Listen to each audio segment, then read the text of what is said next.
Cuando hablamos del mundo griego, estamos haciendo referencia siempre a la cultura europea. Hablar del mundo griego es hablar de la persona humana. Y en ella se cultiva, por un lado, el pensamiento y la razón, por otro lado, la actividad física, el ejercicio físico. Todo esto dio origen en Grecia a dos acciones importantes que tuvieron gran repercusión posteriormente en el mundo. La primera de ellas, la formación de academias de pensamiento y academias de concepto y estilo moral. Y por otro lado, el comportamiento de la actividad física. En el programa Huellas de nuestro tiempo vamos a resaltar que en la actividad física el griego cultiva no solamente el esfuerzo personal, sino también la competición. Por ese motivo, el título que les presentamos es El origen de los Juegos Olímpicos.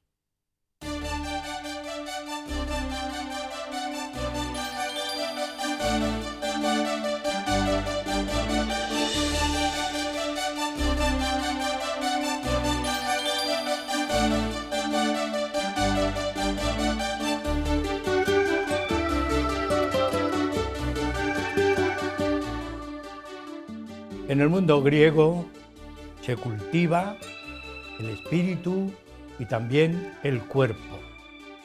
De tal manera que con la actividad física el cuerpo se vigoriza.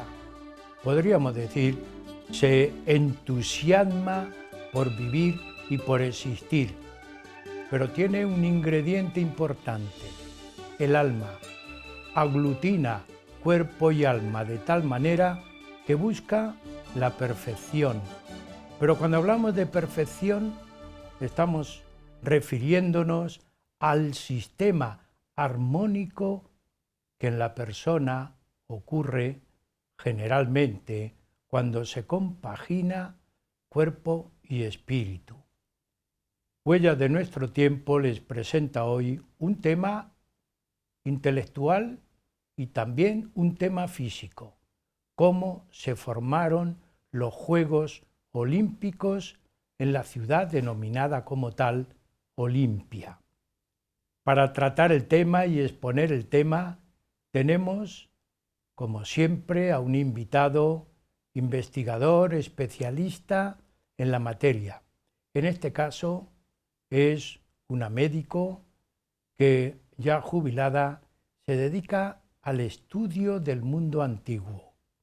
Nos referimos a doña Carmen Valdizán Valledor, a la que damos, como siempre, la bienvenida al programa y agradecerte, Carmen, que continúes esa investigación que tanta falta hace, fundamentalmente en el mundo moderno, donde con paso firme y fuerte se está definiendo la mujer.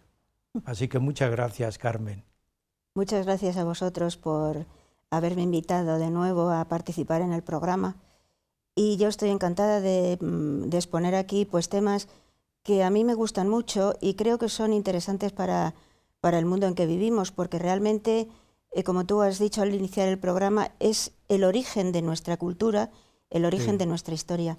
Siempre que se habla de Grecia, para mí es apasionante y es un mundo no demasiado conocido, aunque todo el mundo conoce los Juegos Olímpicos, y que Olimpia fue la cuna de los Juegos, pero no conoce el motivo de por qué se hicieron los Juegos Olímpicos en la antigüedad. Iremos situando el tema. Amigos, tenemos a doña Carmen Valdizán, que aún estando jubilada, continúa investigando el mundo antiguo y el mundo clásico. Ya nos presentó en el programa ese trabajo que la mujer posiblemente en un segundo plano y término ha ido realizando en el mundo. Tus estudios han venido al programa.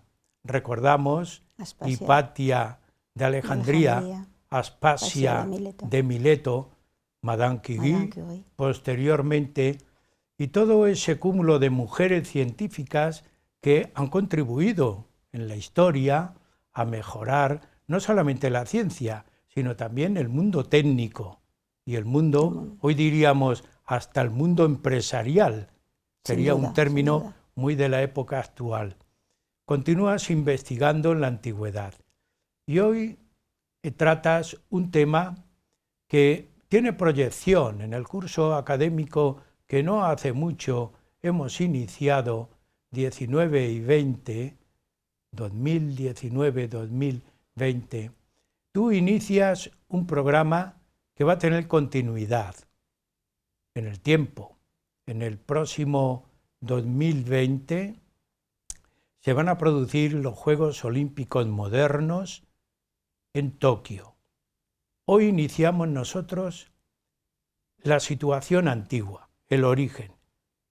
Pero yo te emplazo y te animo a que en ese trabajo que estás haciendo nos participes, nos hagas partícipes de tu investigación en el mundo moderno, en la olímpico, pero también en algo que está reclamando la atención a modernizar el concepto de persona, los Juegos Paralímpicos. Así que hoy iniciamos con el origen, pero quedas emplazada para que tu segundo trabajo lo podamos expresar en otro programa. Así que, Carmen, vamos a situarnos en el mundo griego. El mundo griego es el germen de la cultura europea, pero también a nivel mundial. Cuando hablamos de Grecia, nosotros siempre decimos el saber está representado en ese término. ¿Qué representa Grecia para la actividad física que estamos intentando plantear? En primer lugar, el día de hoy vamos a hablar de cómo se iniciaron las Olimpiadas en Grecia, los Juegos Olímpicos, por qué los hicieron, qué características tenían, y luego hubo un periodo de tiempo en que se perdieron y se recuperaron, como muy bien tú decías, los Juegos Olímpicos de la época actual, los Juegos Olímpicos modernos, y posteriormente los Juegos Paralímpicos. Es muy bonito el tema de hoy, pero es muy interesante y muy bonito también que quedó emplazada, y lo haré si Dios quiere, para la segunda parte, digamos, de este proyecto de tema. Entonces iniciamos, con este preámbulo iniciamos el tema de hoy. En la antigua Grecia había una enorme competencia entre las diferentes polis, que estaban además siempre luchando por establecer la hegemonía entre ellas, estaban en continuas luchas. Y hay antecedentes históricos de actividades deportivas antes de los Juegos Olímpicos. En Creta pues se hacía el salto del toro y el pugilato. El pugilato es el actual boxeo. También se hacían actividades deportivas en Atenas y actividades deportivas en Corinto, en diferentes polis griegas. Pero hubo un momento que pues había esa gran belicosidad, digamos, y esa gran competencia entre las polis. Es muy conocida por todo el mundo la competencia que había entre Esparta y Atenas, que se han tirado siglos luchando. Pues el oráculo de Delfos, que era pues la guía religiosa que amparaba o que animaba a las diferentes actividades importantes en el mundo griego, pues consideró que había que hacer un evento o unos eventos que agruparan a las diferentes polis y que no lucharan, que se unieran entre sí. En parte de lo que tú has dicho, el mundo griego consideraba muy importante el ejercicio físico, pero era para mantener un saludable estado mental, o sea, diríamos ahora una buena salud mental, porque miraba no solamente el físico, el ejercicio, sino el alma. Ahí tenemos una imagen muy bonita de lucha de una de las cosas de las actividades que se hicieron.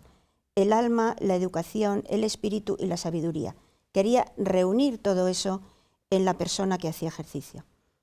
Entonces se planteó para organizar las Olimpiadas o los Juegos Olímpicos, que es diferente en el concepto del mundo griego, que ahora lo comentaré, pues se planteó hacer lo que ellos llamaron la tregua sagrada. ¿Y qué era la tregua sagrada? Pues era durante el tiempo que todas las polis intervenían en los Juegos, cesaba la lucha, se prohibía la guerra entre ellas. Y este tiempo era un mes al año. Siempre se elegía el mes de agosto, aproximadamente el mes de agosto. Los Juegos, voy a decirles, sí. para tener un concepto Carmen, desde el principio. Te sitúo, tú me comentabas que antes del concepto de Olimpiada, reunidos los ejercicios atléticos en Olimpia, había un concepto de pre-Olimpia, que eran los paraolímpicos. ¿Cómo eran? No, vamos a ver, nos vamos a situar. ¿Cómo nos aclaras esto? En el año 776 a.C. empezó en Grecia la organización de los Juegos Olímpicos. Los Juegos Olímpicos eran toda la actividad de juego deportivo, todas las actividades que se hacían, que ellos lo llamaban agones.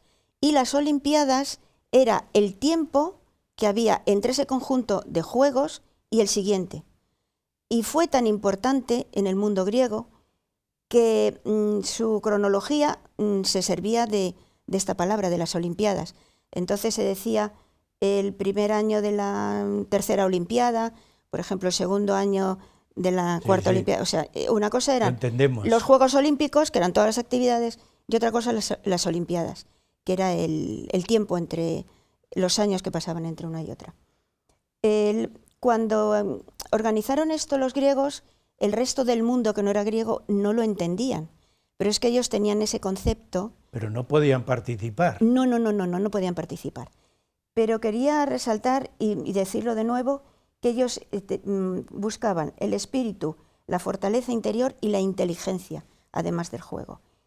Y hubo una persona fueron tan importantes que Pitágoras, se lo voy a leer textualmente lo que dijo Pitágoras en la referencia que él tenía del ejercicio. Decía: el ejercicio bien realizado fortalece el cuerpo y lo vuelve ágil y flexible, pero además aclara la mente, proporciona equilibrio interno y serena el espíritu.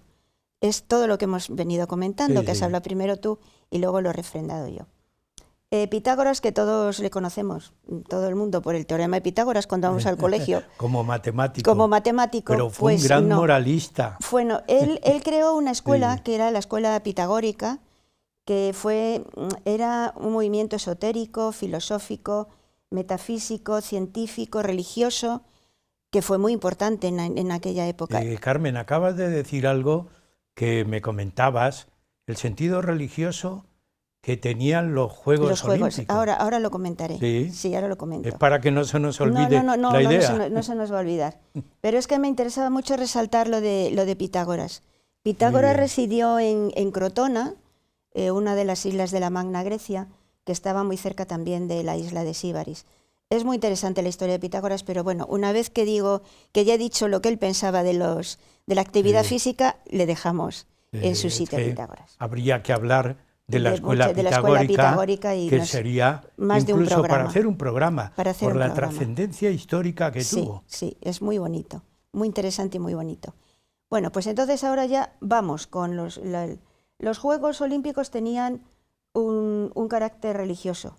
Se hacían en honor de Zeus, que era el padre de los dioses. Hubo otros Juegos Olímpicos en otras ciudades, pero es una imagen de Zeus. Pero esta también, pero reciben el nombre de olímpicos porque se iniciaron en Olimpia. Olimpia no era una poli normal, como podía ser Corinto, esos son restos arqueológicos de Olimpia, como podía ser Corinto, como podía ser Atenas o cualquier otra poli griega. Olimpia fue única, fue la ciudad deportiva y ciudad sagrada también.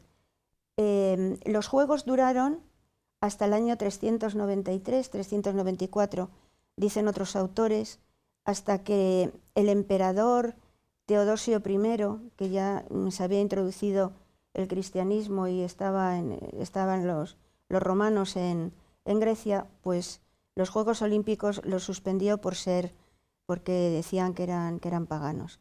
Pero sí me gustaría hablar un poquito de Olimpia. Era una ciudad diferente y fue la primera ciudad olímpica del mundo. Tenía en la parte central de la poli, o de la ciudad que diríamos ahora, estaba el templo dedicado a Zeus, era un templo enorme, de estilo dórico, y a la entrada del templo estaba una enorme estatua de Zeus, que fue la séptima maravilla en el mundo antiguo. Lo tenían pues muy bien organizado, incluso estructuralmente. Estaba el templo en el centro y en el lado este y oeste del templo pues estaban todos aquellos edificios que se requerían para las distintas actividades deportivas. Y fue una época gloriosa para el mundo del deporte, para el mundo griego en general. ¿Estaba sujeto a la temporalidad? Sí, se hacía. Ahora, ¿quieres que hable un poco de Olimpia? No, de Olimpia, pero Olimpia también tendría como una preparación de juegos periódicamente, me refiero a eso.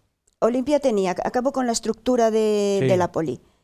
Tenía una zona de entrenamiento, un estadio, una zona para un hipódromo.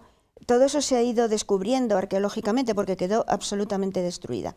Pero era una poli perfectamente estructurada para los atletas, incluso para el público.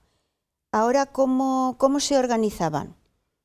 Pues una vez que ya estaba hecha la infraestructura y se instauró la programación, digamos, de los juegos, pues había unas personas que se llamaban los heraldos y trompetas que iban por todo el imperio griego anunciando cuándo iban a ser los Juegos Olímpicos o cuándo iba a ser esa Olimpiada. Participaban todas las polis, pero tenían que dejar la guerra. Aquellos que no querían dejar la guerra quedaban excluidos de los Juegos. Había un periodo, diríamos, periodo de cadencia. Bueno, había un periodo que ellos llamaban, que lo pusieron la tregua sagrada, que por eso se hizo. Se hizo precisamente para que la gente no luchara. Carmen, estamos hablando de la organización de la Olimpiada, pero además de Olimpia, hubo otras ciudades, si no al mismo nivel temporal, o en la misma época, sí, previamente organizaron los Juegos o prepararon lo que podía ser los Juegos ya definitivos en la ciudad de Olimpia. Hubo una serie de ciudades y una serie de juegos que se llamaban panhelénicos y fueron los Juegos Píticos que se hicieron en honor de Apolo en Delfos, también cada 4 años, los Juegos Nemeicos en Nemea y los Juegos Ísmicos en honor de Poseidón en el Istmo de Corinto. Pero luego todos estos juegos dejaron de realizarse cuando se hicieron los Juegos Olímpicos. Y por eso nos comentabas que periódicamente se iban haciendo. Y se iban haciendo con una periodicidad de 4 años, también los Juegos Panhelénicos. Pero luego, al entrar los Juegos Olímpicos, por su importancia, pues dejaron de sucederse los Juegos Panhelénicos y se incorporaron todas las polis a las ciudades que he citado. Pero hay un hecho importante que tú reiteradamente lo vas haciendo, lo vas repitiendo, además de la actividad física, el sentido religioso que tenían. Y entonces eso nos hace pensar que aún el hombre, considerado filósofo, de pensamiento filosófico como era el griego, siempre estaba pensando en otro mundo, el mundo de las ideas, pero también el mundo religioso, porque el hombre no puede evitar ese concepto de vida religiosa, de sentido religioso. Y este es un hecho importante que también nos quiere transmitir, me parece a mí, sí, claro, el mundo griego. Es que el fundamento de los juegos eran en honor de Zeus, que era el padre de los dioses, y tenía un sentido religioso enorme. De hecho, Olimpia era una ciudad religiosa y deportiva, y las dos cosas. Sí. Entonces, como hemos dicho, que no solamente veían la perfección del hombre, sino la perfección de su alma, la sabiduría, pues claro, en este caso sus creencias religiosas también. Y ellos sabían que no tenían ningún premio importante. Para ellos el premio importante llamado era físico social, exacto, ¿no? Eso es. Para ellos tanto el premio físico material, pero también eso, no tenían un premio material, sí, de dinero, su premio era en honor a Zeus, hombre, también en honor a, me imagino, a Grecia en sí misma y en honor a ellos, pero no era una competición que se pudiera aislar de la creencia religiosa, de ninguna manera. Es un concepto muy interesante y que, bueno, se debía transmitir a través de los tiempos. La humanidad debía pensar que el hombre es religioso por naturaleza, la humanidad por debía pensar, claro. Natural. Bien, estamos en esta primera parte, muy avanzado el tiempo, pero yo quiero que por lo menos iniciemos y se estructure una olimpiada o unos Juegos Olímpicos. Estaba constituido por un grupo de actividades físicas. ¿Cuáles eran las actividades fundamentales? Sí, en principio, lo primero que se hizo, claro, hay que contar con que luego tenían que montar su infraestructura, a ver qué tal iba todas estas cosas, cómo lo tomaba el pueblo griego, etcétera. Lo primero que hicieron fue la carrera de estadio. El estadio medía 192 con 20 y tantos metros. Y quedó como una medida también para los Juegos, 2 estadios, 3 estadios, sí, etcétera. Fíjate, ahí tenemos una imagen. Eso es, fue lo primero, la carrera. Cómo demuestra la potencia, ¿verdad? Sí. El vigor que tenían los atletas. Esa carrera la ganó Corebo de Élide, que era un cocinero. Quiero decir que no solamente la gente de la alta sociedad intervenía en las Olimpiadas, podía intervenir cualquier ciudadano griego. Después fueron sumando más actividades deportivas y las dividieron, la llamaban agones. Y había agones atléticos, que estaba la marcha, o sea, la carrera, que luego la fueron modificando, aumentando a 2 estadios, 3 estadios, bueno, varios estadios.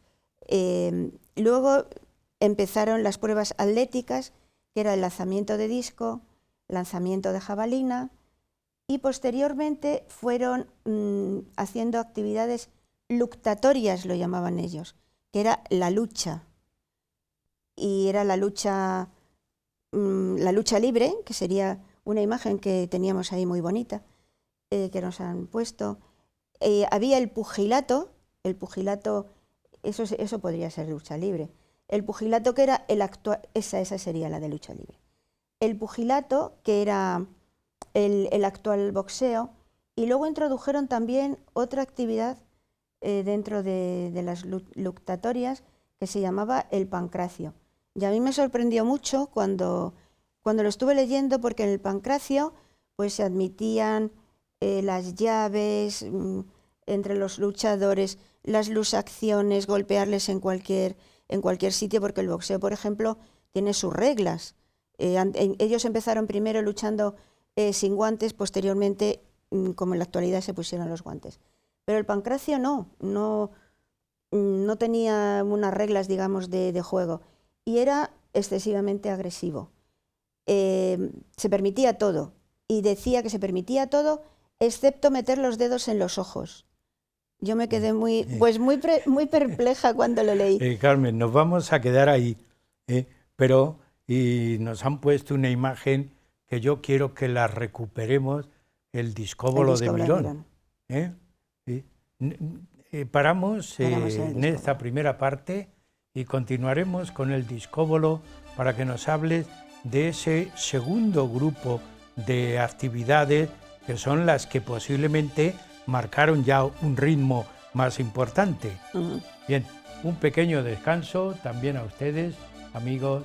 Huellas de nuestro tiempo les está ofreciendo el origen de los Juegos Olímpicos.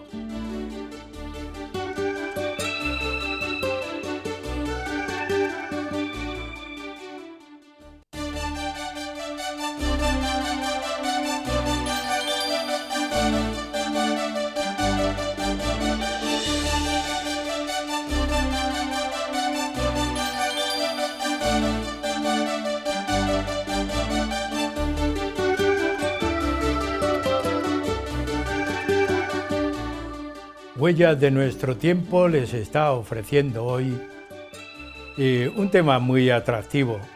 Todos los temas que pasan por este plató tienen su punto de atracción, porque son temas muy culturales, también temas de pensamiento y también temas para que nosotros cultivemos la reflexión. Pues hoy tenemos en el estudio a doña Carmen Valdizán Valledor, que nos está hablando del origen de los Juegos Olímpicos. Le habíamos dejado en la primera parte una cuestión incompleta, la estructura de los Juegos que se realizaban en la ciudad de Olimpia. Y nos había hablado del pugilato, nos había hablado de la lucha libre, pero también había otras actividades en esta misma línea que tenían la misma importancia, Carmen. Pues sí, había actividades bajo el punto de vista hípico, que eran las carreras de carros y la equitación. Pero hay una cosa muy, muy importante que me gustaría decir, que era, hablando pues, de la filosofía de los juegos, de la perfección del alma humana a través del deporte, hablando del lema de los juegos, que era Citius, Altius, Fortius, el más alto, el más rápido, el más alto y el más fuerte. Pero además había Kalos Kagatos, que era el hermoso y bueno. Y si ahora, o sea, sería el más rápido, el más alto, el más fuerte, el más, bueno, la belleza física, digamos, y el más bueno de corazón. Pero, decíamos al principio que no solo cultivaban el cuerpo, sino también la mente, el alma y el espíritu. Hemos dejado el tema muy apasionante, pero lo vamos a retomar, Carmen, sí, claro, porque a mí cuando los invitados me llevan por ese camino, yo tengo que intervenir a la fuerza. Me provocáis. Ese es el punto débil que tengo yo en mi vida. Habíamos dejado... es que hay temas que nos provocan. Habíamos dejado el discóbolo de Mirón, que es otra de las figuras que cuando estudiábamos historia del arte siempre era modelo. ¿Por qué podemos considerar modelo no solamente esa figura, sino también esa actividad, ¿verdad? Está en plena acción. Acción del lanzamiento de disco, que era dentro de los agones atléticos, pues uno muy, muy importante. Pues el discóbolo de Mirón representa, los griegos lo hicieron en bronce y luego los romanos lo hicieron en mármol, y este es el de mármol. Representa la belleza física, el esfuerzo humano y también el prototipo de lo que los griegos llamaban la perfección del deportista y de la persona como no solamente en cuerpo, sino también en mente. A mí me parece una figura bellísima y muy representativa de lo que estamos hablando. Yo lo consideraría, Carmen, y me permito intervenir, un modelo y un ejemplo de armonía humana. Pues sí, sin duda. Porque los griegos buscaron la armonía como concepto. Sí. Y el cuerpo humano era armónico para ellos. hasta tal extremo que, según nos dicen los estudiosos, cada parte del cuerpo tenía su proporción en el conjunto, y eso suponía una armonía. Y tú antes has hablado, el espíritu y el cuerpo buscan la perfección armónica.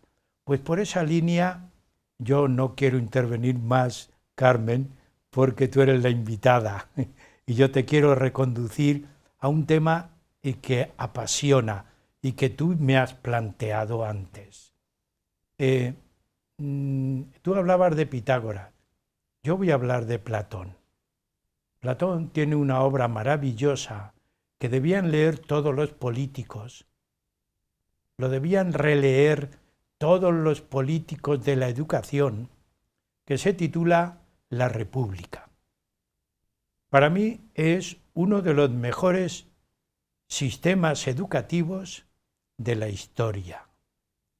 Quien me oiga y considere que me cedo, ofrezco mis disculpas, pero mantengo la idea. Está tan perfectamente definido cómo tiene que ser la preparación de un niño y de un político a lo largo de su historia y de su vida particular, y una de las asignaturas fundamentales, además de la música, era la gimnasia. Pues Carmen, ¿cómo preparaban a los niños atléticamente, físicamente, en Grecia? Es muy interesante el tema que has abordado y va mucho con el concepto que hicieron los griegos del ejercicio, de los deportes, y creo que se puede aplicar en cualquier momento de la vida, en cualquier siglo del mundo civilizado. Y además es fundamental la actividad física. La actividad física es fundamental a lo largo de la vida de cualquier persona, que cada uno pueda hacer lo que físicamente considere que le favorece su salud física y su salud mental. Pues en Grecia, a los niños, cuando tenían 12 años, iban a la palestra. La palestra era pues una institución donde no solo hacían actividad deportiva, entrenamiento muscular, definen, sino también hacían una disciplina psicológica, una disciplina nerviosa, digamos. Estaban allí durante unos años hasta que pasaban al gimnasio.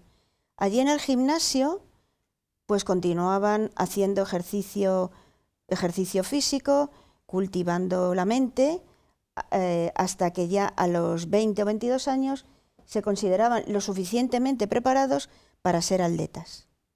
Eso es algo que me parece maravilloso, que a los niños desde pequeñitos les enseñen a hacer una actividad deportiva y a cultivar también su relación con los demás niños, al decir sus nervios, quiere decir pues sus impulsos o su relación personal, interpersonal con otros. A mí me parece absolutamente magnífico. Y bueno, yo creo que en el momento actual, no lo creo que es que se hace. Todos los niños hacen ejercicio y hacen algún deporte. Mis nietos hacen 2 o 3 deportes. Y además aprenden a saber ganar, pero también a saber perder. Y ser condescendientes con otras personas. Hay un concepto que tú acabas de exponerlo, que es el sentido cíclico que debe tener la enseñanza. No puede un atleta a los 25 años decir, digo un atleta, una persona cualquiera, del mundo antiguo o del mundo moderno, voy a iniciar un deporte. Puede hacerlo, indiscutiblemente. Pero no de competición, un deporte para estar bien físicamente y relacionarse con los demás, claro, pero no puede ser nunca una persona... Pero sin embargo tú has puesto la preadolescencia, los 12 años, cuando el niño empieza a tener un desarrollo adecuado, físico, que también esto es para tenerlo en cuenta. Claro. Es decir, no se puede hacer un deporte si no tiene la adecuada preparación y formación orgánica para iniciar el ejercicio. Cuando a un niño de 5 años o de 6 se le intenta que haga un deporte, no se están dando cuenta que debe hacer ejercicio físico, pero no deporte. Sin embargo, los griegos ya pensaban, por un lado, ¿pero qué me hablas? ¿Qué nos dices en el programa, los espectadores? ¿Qué nos dices del trabajo en equipo que tenían los griegos? ¿Cómo realizaban esas actividades de lucha, de carreras, incluso Sí. de cómo competir? Esto era importante. Ellos iban una vez, bueno, en la primera parte del programa he dicho que había los heraldos y trompetas que iban por todo el territorio griego anunciando el comienzo de las Olimpiadas, de los Juegos Olímpicos. Entonces, iban un mes antes. Los que querían participar tenían que ir a Olimpia, presentarse, es que todo esto no lo puedo desligar, presentarse al Comité Olímpico, que era el que seleccionaba si podían participar o no. Tenían que ser griegos, o sea, de todo el imperio griego, lo mismo insular que peninsular, ser griegos de padres griegos, no haber participado, pues ahora lo diríamos antecedentes penales, pero entonces no se llamaba así, no haber participado en las guerras y tener la conciencia muy clara de que el mes anterior no podían participar en ninguna actividad bélica, ni ellos ni sus ciudades. Entonces les examinaban, les hacían una serie de preguntas y veían si eran aptos para participar en los Juegos o no. Entonces estaban entrenando durante un mes o 20 días anteriores a los Juegos, estaban entrenando allí en Olimpia, en todos los sitios que al principio he dicho que había en Olimpia y que ahora se están descubriendo arqueológicamente, porque lo habían destruido. Y bueno, pues participaban en las distintas actividades, en los distintos agones, que es lo que he explicado. Pero excepto, en la lucha, por ejemplo, había un ganador, no podían ganar dos. En las carreras era personal también, un único ganador. Entonces, el lema, aparte de lo que he dicho antes de los juegos, y el lema que se les decía a los participantes, es que el juego tenía que ser limpio. Con eso se dice todo. El juego limpio, el respeto a los demás y a sí mismos. No recibían más recompensa que la ofrenda que tenían a Zeus y el haber participado.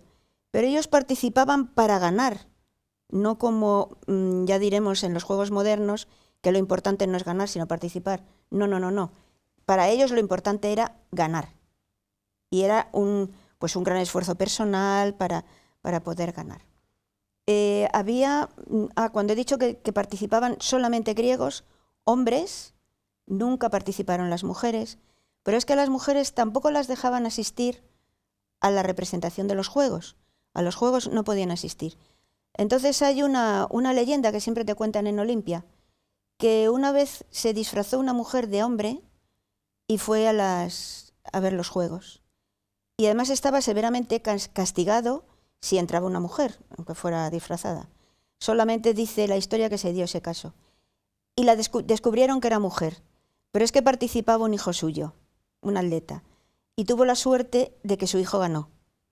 Entonces, fue como un premio directamente. Permitieron que lo viera. No la sancionaron, permitieron que lo viera. Pues esto es una cosa muy bonita. Algo que a mí me parece magnífico, lo de la tregua sagrada. Me parece maravilloso. Que cesara la lucha en todo el imperio griego, o en todo el mundo griego. Que iban como podían participar cualquier persona que estuviera preparada, cualquier hombre griego que estuviera preparado en esa actividad física, en esa actividad deportiva, perdón. Y luego asistía personas de todo el mundo griego también. Y eso el que fueran de todas las polis griegas, que tenían distintas costumbres, distinta dieta, todos tenían el mismo pensamiento, pero eran diferentes. Pues ¿qué hacía eso? Se relacionaban entre sí y aunaba, no tenían la misma cultura, pero cosas diferentes, diferencias culturales no, pero diferencias de pensamiento podían tener. Alguna diferencia había entre uno y otro. Pero el hecho de participar todos en los juegos, pues hacía que fueran solo uno. Sí. Y a mí me parece maravilloso. Lo hacían previamente al inicio de la Olimpiada. Utilizando las mismas instalaciones. Eso sí, estaban allí todos juntos. Y a mí eso me parece que es la importancia social, de que tuvieron los Juegos Olímpicos. El premio que se les daba lo llamaban cotinus, y era una corona de olivo. Bueno, esa es una representación muy bonita de Grecia, ¿no? Sí, ahora nos pondrán la imagen, pero también que vuelva a la imagen anterior. Nos pondrán posiblemente la imagen del olivo. Bueno.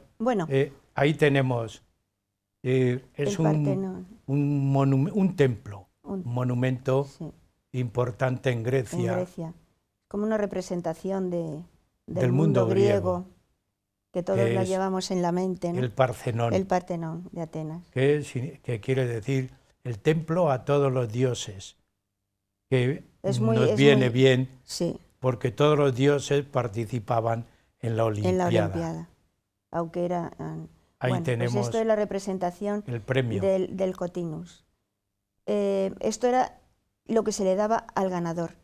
Y nos podríamos preguntar por qué era una corona de olivo. Pues es que el olivo es un árbol muy importante dentro del mundo griego y dentro de la mitología griega.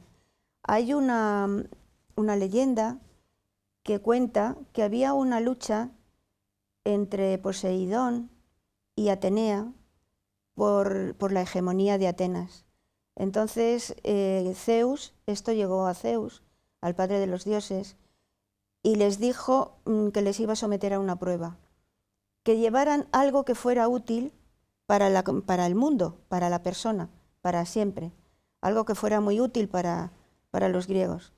Entonces Poseidón llevó un caballo, como ellos hacían hípica y hacían carreras, llevó un caballo precioso y dijo que era de una gran utilidad para los griegos. Mientras que Atenea llevó una rama de olivo, o un olivo pequeño, y dijo que con el olivo podría ser muy útil y podían vivir los griegos, porque el olivo, si lo plantaban, les daba aceite, les daba aceituna, les daba aceite, que además se utilizaba ya el aceite. En aquella época, de hecho, cuando salían los atletas, se llenaban todo el cuerpo de aceite, se daban, pues como masaje con aceite, para resaltar su físico, su musculatura. Entonces ella dijo, y además plantó una ramita y creció un olivo, y dijo que el olivo era fundamental para el pueblo griego y para la humanidad. Y no se equivocó, porque esa es la sabiduría, y además, volviendo a lo material, pues hay mucha gente que vive del producto del olivo, el mundo mediterráneo, ¿no? Países mediterráneos. A mí fue una leyenda muy que me gustó. La leyenda. Que me gustó mucho, y por eso la quiero traer aquí. Por ese motivo Atenea es la diosa de la sabiduría. De la sabiduría. Luego hay otra cosa curiosa, que hay diferencias, distintas entre los autores. Hay quien dice que los atletas participaban en las competiciones desnudos, y hay otros autores que dicen que no, después de estudios y escritos que han visto y tal, que no participaban desnudos, que llevaban un mínimo de ropa. Que el hecho de participar desnudo, o del concepto de participar desnudo, es que a las personas que los han representado, por ejemplo en las pinturas o en las esculturas, era como más bonito el representar así a la persona desnuda que vestida. El cotinus, una vez que el atleta ganador volvía a su lugar de origen, pues era un ídolo, le agasajaban, pasaba a la historia de esa poli o de esa zona, y tenía una casa y alimentación para toda su vida, y podía elegir para casarse a la mujer que quisiera.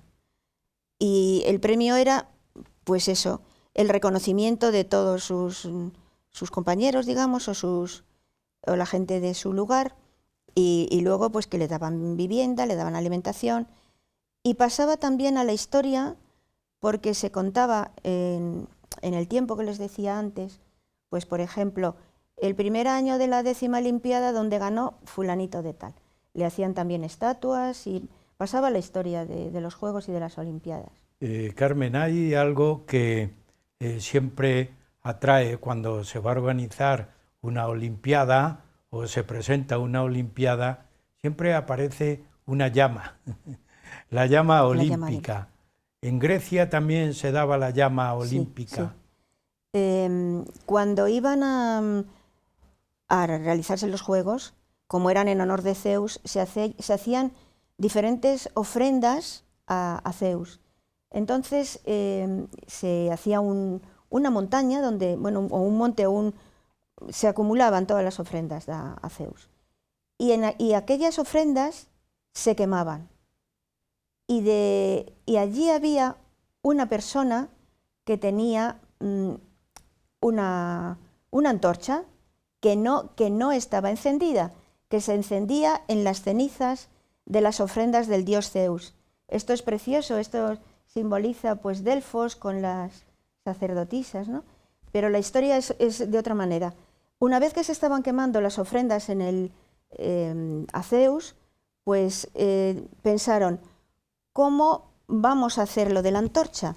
Entonces ponían a todos los asistentes a las Olimpiadas, a los Juegos Olímpicos diríamos, les ponían en fila, y el que antes llegaba al lugar donde estaba la antorcha, donde la persona portaba la antorcha, el primero que llegaba con las cenizas de las ofrendas a Zeus, encendían la antorcha, y ya la antorcha seguía por el resto. Que no es lo mismo que ahora, que se enciende en Olimpia, pero se enciende mediante un dispositivo que hay de rayos para prenderla. Ya técnico. Ya, sí, claro. Ya hablaremos de ello. Pero que se sigue manteniendo y recorre el mundo entero hasta el lugar de mano en mano, llega. De mano en mano. Pero eso es un concepto también religioso, es decir, después de ofrecer a Zeus, el dios, el padre de todos los dioses, después se recoge ese fuego, pero también tiene otro significado. Puede ser ese concepto que a mí tanto me gusta divulgar, armónico, del pensamiento del hombre griego, ¿puede significar algo así? O esa armonía, ese carácter de voluntad colectiva. De voluntad colectiva y de relación con los demás, y de mantener el fuego en realidad es mantener una idea o un concepto, que es la unión de los pueblos. Para mí sería la unión de los pueblos, la antorcha olímpica, porque en realidad es eso. Allí se mantenía la unión de todo el mundo griego que iba, la unión con el dios, porque se cogía del montón de cenizas de las ofrendas de Zeus, y luego pues lo iban simbólicamente representando las distintas personas. No, el tema es muy interesante. Es muy bonito, es muy bonito. Y además repetiremos, porque estos símbolos en los juegos modernos tienen otros símbolos, como son los aros, que ya lo veremos en el segundo programa que haremos. Carmen, algo que llame la atención de los Juegos en Olimpia, que haya quedado como fruto de la humanidad o para la humanidad en el tiempo, como la antorcha que nosotros vamos a recoger en el segundo programa. Pues a mí me parece muy importante el desarrollo tan espectacular que ha tenido y que sigue teniendo los restos arqueológicos de Olimpia en diferentes países europeos. Eso me parece muy importante, que fue el motivo por el que por el que se iniciaron los juegos modernos. Y en aquella época fue importantísimo por la unión de todos los pueblos griegos, por el culto al dios, porque los pueblos entre unos y otros llegaron, las polis, mejor dicho, entre unas y otras llegaron a la paz, a no tener guerra, por lo menos durante un mes. Que un pueblo tan belicoso que siempre estaba de guerra, que siempre estaba en guerra, para mí es importantísimo. Todas esas cosas me parecen importantes. Y luego, ¿nos queda mucho tiempo? Poquito tiempo. Sí. No, Sí. es que me gustaría... Se puede hablar. Se puede hablar. Bueno, ¿cómo se terminó en el año 393? Otros autores dicen en el 394. Teodosio I fue el que dijo que no había más juegos porque eran paganos. Bueno, no era el dios de la religión católica, era otro dios, pero era una cosa culta y que unía a la gente. Y luego Teodosio II ratificó el que no se hicieran los juegos y destruyó el templo de Zeus en Olimpia. Luego Olimpia sufrió varios terremotos, varias inundaciones y quedó pues casi reducida a unos restos arqueológicos. Pero me gustaría leer unos versos de Píndalo, que fue un poeta lírico del siglo V, sobre uno de los acontecimientos más importantes para las polis griegas, como fueron los Juegos Olímpicos. Y decía: suprema es el agua, el oro brilla como fuego incandescente. De noche, por sobre toda arrogante riqueza, si juegos es lo que añoras cantar, alma mía, no busques, después del sol, otro astro que brille por el desierto, con más calor en el día, ni llamemos a otro.